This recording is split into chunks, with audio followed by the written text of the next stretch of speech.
La correction de l'activité sur l'évolution au sein du groupe des équidés.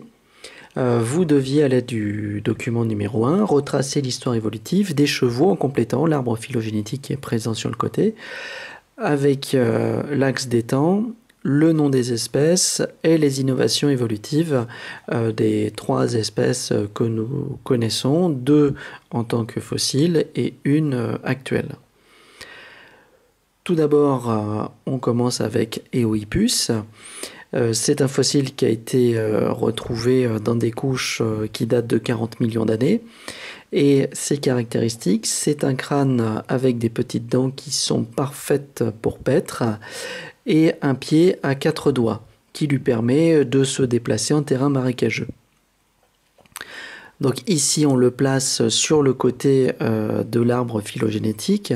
Je reviendrai dessus tout à l'heure pour expliquer pourquoi on ne le place pas directement sur la ligne évolutive. Ensuite, deuxième fossile qui a été retrouvé dans des couches qui datent de 30 millions d'années, c'est Miohippus. On remarque que les doigts ont régressé, il n'en possède plus que 3, avec un doigt central qui est beaucoup plus développé que les 2 latéraux.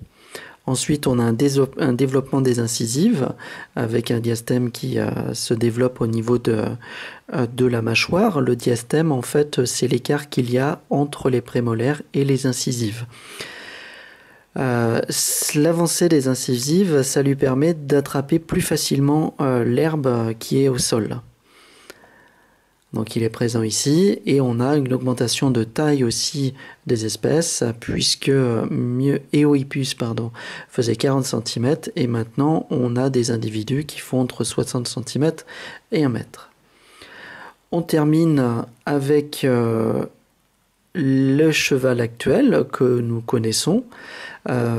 L'ensemble des doigts latéraux ont régressé, c'est-à-dire qu'on les retrouve sous forme de stylet sur les pattes et on n'a plus qu'un sabot unique qui est le doigt central qui s'est renforcé.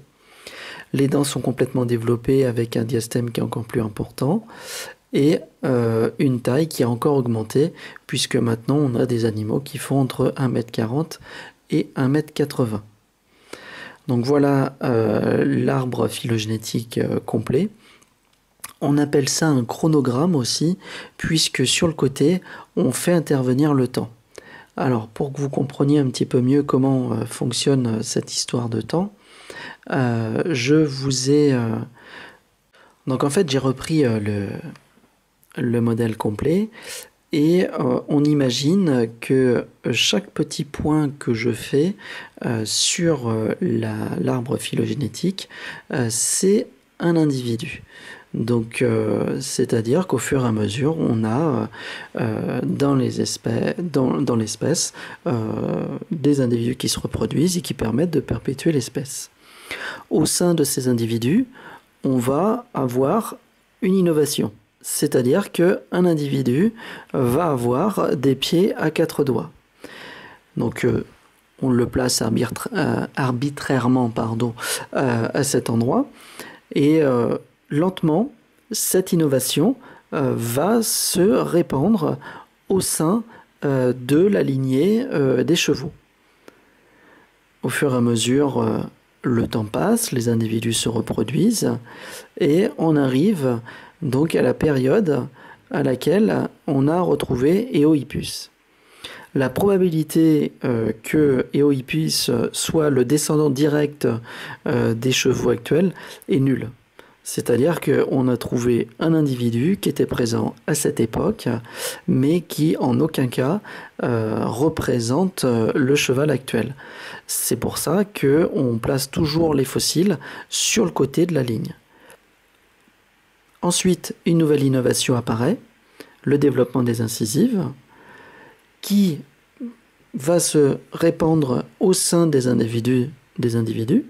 Donc c'est pour ça que j'essaye de faire quelque chose de progressif. Et à cette époque, on retrouve Miohippus, donc qui possède comme caractéristique le développement des incisives, les pieds à 3 doigts et la taille. Là encore, la probabilité que ça soit notre descendant est nulle, donc on le place sur le côté. on continue la lignée avec les individus qui se reproduisent et qui perpétuent l'espèce. Alors, il faut imaginer que les innovations, elles n'apparaissent pas forcément en même temps. C'est-à-dire que l'individu qu'on a trouvé possédait ces innovations. Maintenant, voilà, elles apparaissent au fur et à mesure. Donc là, moi, je représente les pieds à 3 doigts lentement et ainsi de suite. Donc, jusqu'à l'espèce que l'on connaît actuellement, le cheval, avec l'apparition du sabot unique, qui est une innovation qui permet de courir plus vite sur des terrains qui sont fermes. Et donc, on continue avec des individus qui se reproduisent, qui perpétuent l'espèce. Donc ici, vous voyez, au fur et à mesure, le temps passe et les générations se succèdent avec lentement des innovations génétiques qui apparaissent.